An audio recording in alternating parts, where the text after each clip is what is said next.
This is episode 107 of Standing Out. Standing Out is a remarkable interview style podcast with the intention to highlight women and men making outstanding contributions in their field. Today, I'd like to welcome Zach Selch.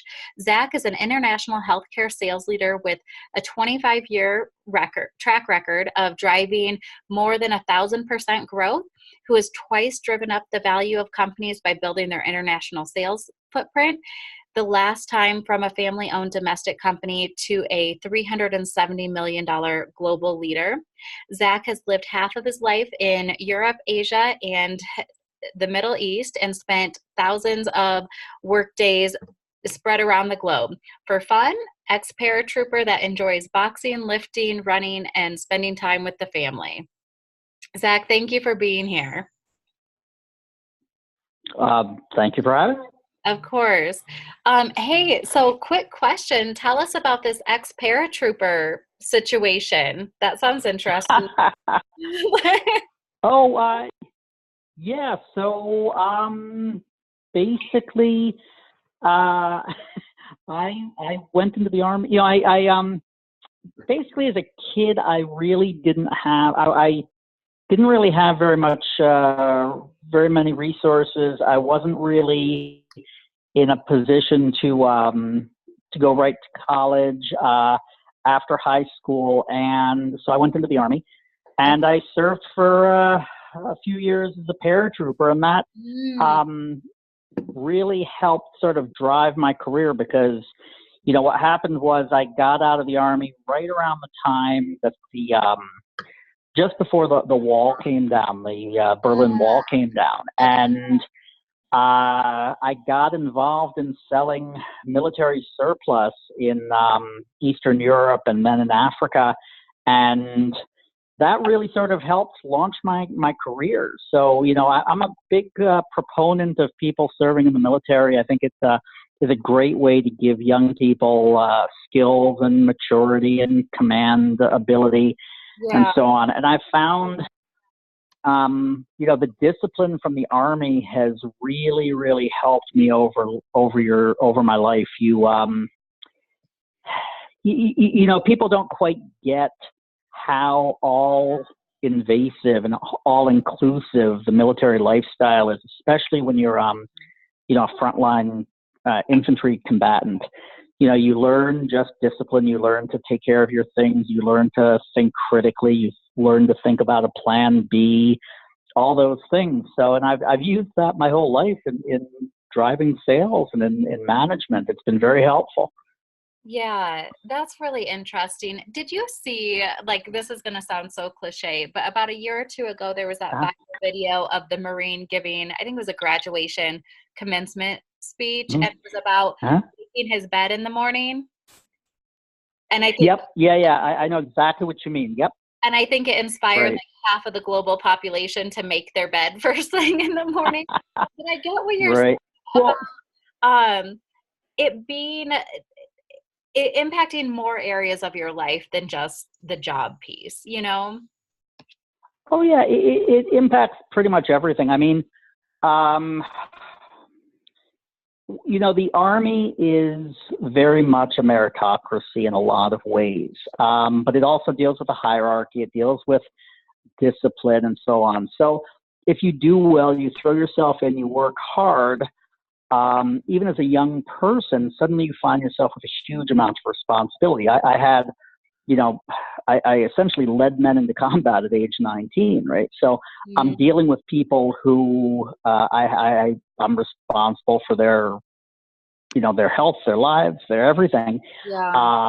And you're dealing with solving problems.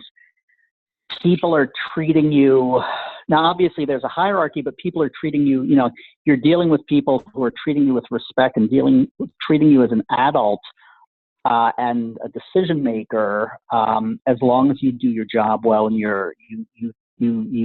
have responsibility and so on.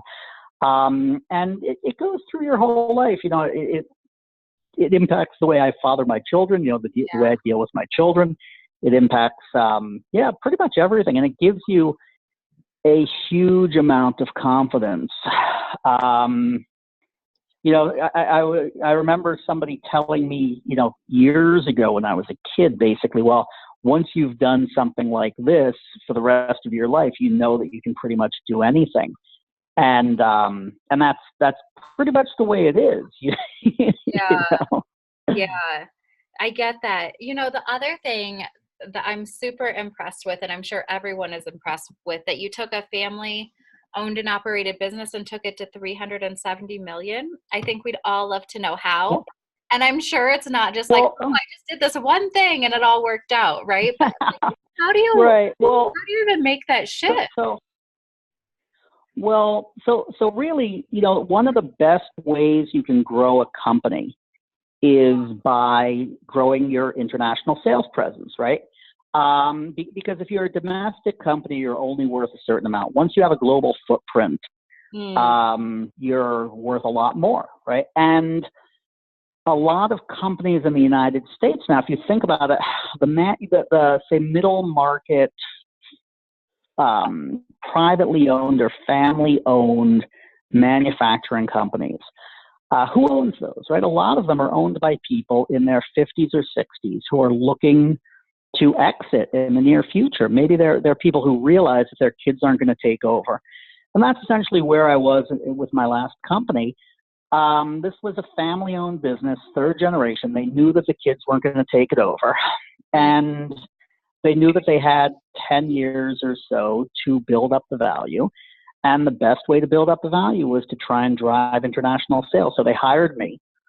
And I was able to build up the international sales footprint. Now, how you go about doing that, international sales really is something that, I hate to say a blanket statement like this, but most people really get wrong.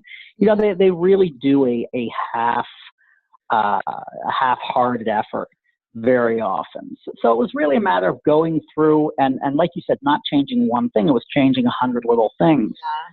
But it was looking through and saying, well, do we have the right mission statement? Are we presenting our products the correct way? Do we have the right distribution partners? Do we have the right regional managers? Are we training people correctly? Are we using the right marketing material to train our people? Do we need more sales enablement tools? And we were able really to grow international sales from a 30-year plateau of less than $1 million to a substantial chunk of the company's sales within about 7 years. So we were able to grow sales by about 1,500 or 1,800% in about 5 to 7 years. And by doing that and reaching out, we went from selling in 8 countries to selling in 50 countries, growing the sales, putting in position a path to grow. And we became very attractive to a large corporation that didn't have a good international presence. So they realized that by buying the company, they could then leverage that international footprint. And the purchasing CEO, the only thing he said about our company in the press release was that what attracted him was the international footprint.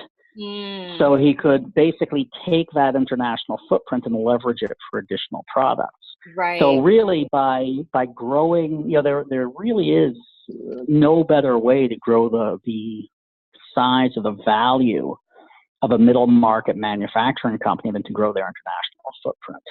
That makes total sense. That's awesome. And kudos to you for doing those 1,000 little. Well, thanks. It was a lot of fun. It wasn't necessarily easy, but I really enjoyed every day of my work because, it's sort of like, I'm not a car guy, right? But you see people who take one of those old 60s convertibles that's sort of destroyed and they go through it and they fix it and they, have to fix every little bit and work on everything to improve it and put it back together.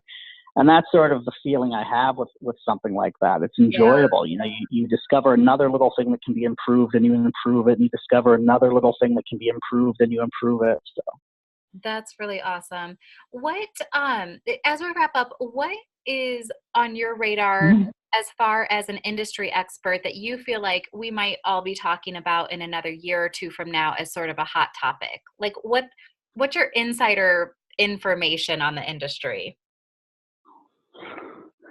Oh, you know what? I'm not sure I'm the right person to answer Yeah. that. I'm really sorry. I'm not sure that I've never been a real product guy in terms of saying, this is a great product, this is not a great product. I'm much more of what I would call a process person. I look at a process and I can tell if I can fix it or not, but I've never been really great at looking at two products and saying, well, that one's the better product. So I'm probably not the right person to tell you what's happening with the healthcare sector in general. Sorry. Yeah. No, all good. But you know what? Process is something that, so as a marketing agency, I can tell you that Mhm. many of our clients are so blown away when they find out we have a process for how we do things. They're like, Right. oh, I, Yeah. like I feel like marketing agencies as a whole kind of miss this piece. And I don't know if it's just because a lot of Right. are creatives and that's why we start our agencies. I, I I don't, think you're right. yeah, I think a lot of people in sales and marketing see themselves as trying to avoid the process. structure of a process, but process really helps everything, in my opinion, Yeah. especially in sales.